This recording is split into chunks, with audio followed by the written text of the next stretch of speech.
बिस्मिल्लाहिर्रहमानिर्रहीम अस्सलाम वालेकुम। आप देख रहे हैं अलिफ न्यूज़ और मैं हूं आपके साथ माजिद अली। शामिल करते हैं पाकिस्तान और दुनिया भर से ब्रेकिंग न्यूज़ हेडलाइंस। जौहरी मुआहिदा न करने पर ईरान के लिए सूरत हाल नहायत संगीन और तकलीफ दे होगी। डोनाल्ड ट्रंप ने एक बार फिर खबरदार कर दिया। अमेरिकी सदर डोनाल्ड ट्रंप ने ईरान को खबरदार करते हुए कहा है कि तेहरान ने अपने जौहरी प्रोग्राम पर मुआहिदा न किया तो इसे इंतहाई तकलीफ दे नताज का सामना करना पड़ सकता है। अमेरिकी सदर ने मीडिया से गुफ्तगू करते हुए कहा कि ईरान के साथ मुआहिदा करना बहुत ज़रूरी है, बसूरत दीगर हालात बहुत ख़राब हो सकते हैं। सदर डोनाल्ड ट्रंप ने कहा कि हमें एक मुआहिदा करना होगा वरना ईरान के लिए सूरत हाल नहायत संगीन और बहुत तकलीफ दह होगी। डोनाल्ड ट्रंप ने इस उम्मीद का भी इजहार किया कि आइंदा एक माह के दौरान ईरान के साथ किसी नतीजे पर पहुंचा जा सकता है। याद रहे कि अमेरिका और ईरान के दरमियान जौहरी प्रोग्राम के मामले पर कशीदगी बदस्तूर जारी है और हालिया दिनों में इस हवाले से सफारती राब्तों में तेज़ी आई है। खबर के अगले हिस्से में बात करते हैं। मुज़ाकरात मस्बत रहे, बज़ाहिर अमरीका किसी मुआहदे तक पहुंचने के लिए आमादा दिखाई देता है। अली लारेजानी। ईरान के सुप्रीम नेशनल सिक्योरिटी काउंसिल के सेक्रेटरी अली लारेजानी का कहना था कि अमेरिका के साथ मुज़ाकरात किसी हद तक मस्बत रहे हैं। बज़ाहिर अमेरिका किसी मुआहदे तक पहुंचने के लिए आमादा दिखाई देता है। ओमान के दरअल-हुकूमत मस्कत के दौरे के मौका पर दिए गए बयान में अली लारेजानी का कहना था कि मौजूदा सूरत हाल की बुनियाद पर हतमी राय कायम नहीं की जा सकती। आइंदा मराहल पर गहरी नज़र रखना ज़रूरी है। खबरसार एजेंसी की रिपोर्ट के मुताबिक ईरान और अमेरिका के दरमियान बिलावास्ता जौहरी मुज़ाकरात के अगले दौर की तारीख तय करने के लिए मुशावरत जारी है।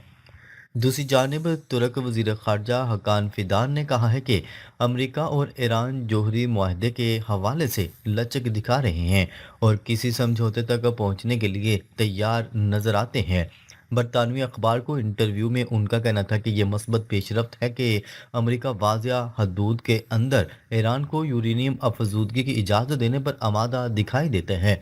हकान फिदान ने खबरदार किया कि अगर अमेरिका और ईरान के दरमियान मुज़ाकरात का दायरा ईरान के बैलिस्टिक मिसाइल प्रोग्राम तक बढ़ाया गया तो इसका नतीजा एक और जंग के सिवा कुछ नहीं होगा। बांग्लादेश में बीएनपी की तारीखी कामयाबी, दो तिहाई अक्सरियत हासिल। बांग्लादेश नेशनल पार्टी ने अपने हामियों के साथ मिलकर दो तिहाई अक्सरियत हासिल कर ली। बीएनपी इत्तेहाद ने 299 में से 209 नशिस्तें हासिल कर लीं। गैर मुसद्दक़ा नताइज के मुताबिक खालिदा ज़िया के बेटे और वज़ारत उज़्मा के उम्मीदवार तारक रहमान की क़यादत में पार्टी 191 नशिस्तें जीत चुकी, जबकि इनके इत्तेहाद ने 209 नशिस्तें हासिल कर ली हैं। गैर मुसद्दक़ा नताइज के मुताबिक खालिदा ज़िया के बेटे और बीएनपी चेयरमैन तारक रहमान ढाका और बोगरा की दोनों नशिस्तों पर कामयाब हुए हैं। बांग्लादेशी मीडिया की रिपोर्ट के मुताबिक जमात इस्लामी 34 नशिस्तों के साथ दूसरी बड़ी जमात बन गई, जबकि 30 नशिस्तों पर उम्मीदवार खड़ा करने वाली जेएनजी के नेशनल सिटीजन पार्टी ने 5 नशिस्तें जीती हैं। गैर सरकारी नताज के मुताबिक आइनी इस्लाहात पर रेफरेंडम में 73% ने हमायत की है। बीएनपी ने अपने कारकुनों को जश्न से गुरेज और मुल्क की बेहतरी के लिए दुआओं की हदायत की है। बांग्लादेशी मीडिया के मुताबिक तारक रहमान का कहना है कि जिन लोगों के साथ मिलकर तहरीक चलाई है उनके साथ मिलकर मुल्क चलाऊंगा। खबर के अगले हिस्से में बात करते हैं। नेतन्याहू को करप्शन केस में माफ़ी मिलनी चाहिए। अमरीकी सदर डोनाल्ड ट्रंप ने करप्शन केस में इसराइली वज़ीर आज़म नेतन्याहू को माफ़ी देने का एक बार फिर मुतालबा कर दिया। अमरीकी सदर ने एक बयान में कहा कि इसराइली वज़ीर आज़म नेतन्याहू को करप्शन केस में माफ़ी मिलनी चाहिए। नेतन्याहू को माफ़ी न देना शर्मनाक है। अमरीकी सदर ने इसराइली सदर पर तनकीद करते हुए कहा कि इसराइली आवाम को अपने सदर के खिलाफ आवाज़ उठाना चाहिए। अमरीकी सदर के बयान पर इसराइली सदर ने रद्दमल देते हुए कहा कि नेतन्याहू की माफ़ी की दरख्वास्त ज़ेर गौर है। उन्होंने वाज़िया किया कि नेतन्याहू को माफ़ी देने का फैसला बैरूनी या अंदरूनी दबाव के बगैर किया जाएगा। खबर के अगले हिस्से में बात करते हैं। रूस पहले गजा अमन बोर्ड इजलास में शिरकत नहीं करेगा। रूसी वजारत खारजा की तर्जुमान ने ऐलान किया है कि रूस गजा बोर्ड ऑफ पीस के पहले इजलास में शिरकत नहीं करेगा। मारिया जाखरावा का कहना था कि रूस आइंदा होने वाले इंतखाबी इजलास के लिए वफ्द नहीं भेजेगा। इजलास 19 फरवरी को होना है। खबर के अगले हिस्से में बात करते हैं। ग्रीनलैंड को फौजी छावनी बनाया गया तो जवाबी इकदाम करेंगे, रूस ने खबरदार कर दिया। रूसी वजीर खारजा सरगई लारोफ ने कहा है कि अगर मगरब ने ग्रीनलैंड में अपनी फौजी मौजूदगी में इजाफा किया तो मास्को फौजी इकदाम समेत जवाबी तदाबीर अख्तियार करेगा।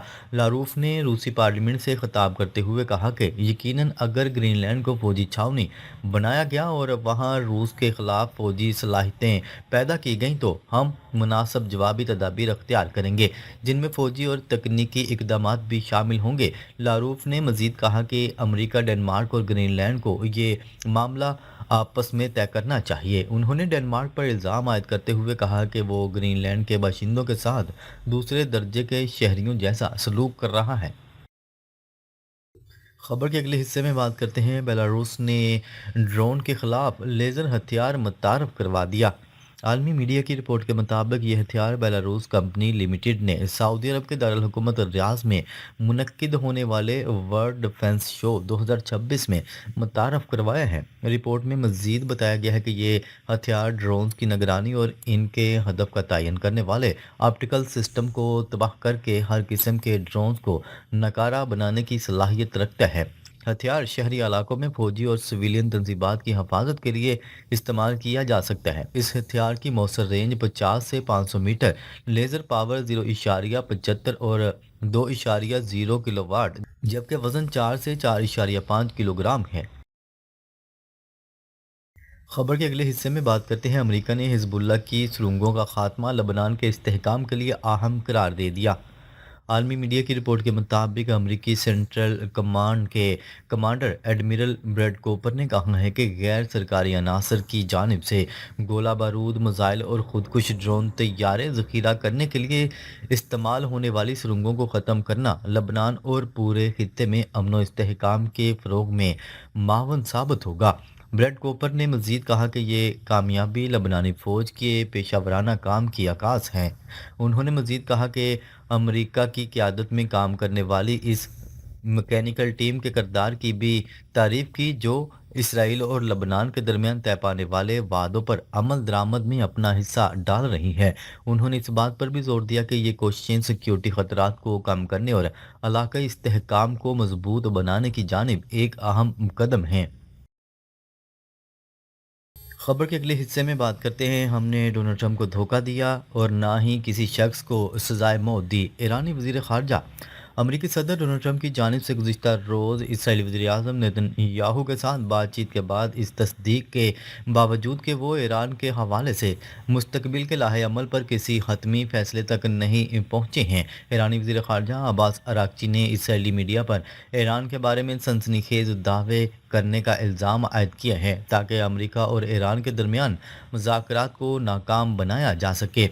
अब्बास अराक्ची ने गुज़िश्ता रात किए गए सोशल मीडिया प्लेटफॉर्म एक्स पर एक पोस्ट में लिखा, जब भी मरियम एडल्सन से वाबस्ता मीडिया ईरान के बारे में सनसनीखेज दावे फैलाता है तो हमें ये सवाल करना चाहिए कि ये किसके मफाद की खिदमत कर रहा है। यहाँ तक कि अमरीकी सदर ने भी इनकी बुनियादी वफादारियों का इतराफ़ किए हैं। उन्होंने मज़ीद कहा कि नेतन्याहू के वाइट हाउस के दौरे से 1 घंटा पहले इसराइल हयूम ने यह खबर शाया की कि ईरान ने डोनाल्ड ट्रंप को धोखा दिया, जिसका बिलावास्ता इशारा यह था कि तेहरान ने अमरीकी सदर को कोई धोखा नहीं दिया। अब्बास अराक्ची ने इस बात पर जोर दिया कि मुज़ाहरों में शरीक किसी भी शख्स को सजाए मौत नहीं दी गई और ना कोई अदालती कार्रवाई मुमकिन हुई, बल्कि 2000 से ज़ायद कैदियों को माफ़ी दी गई है। इसके अलावा उन्होंने कहा कि इसराइल मुज़ाकरात में रुकावट डालने से फ़ायदा उठाता है और उन्होंने असल गुमराह करने वाले को तलाश करने की ज़रूरत पर जोर दिया।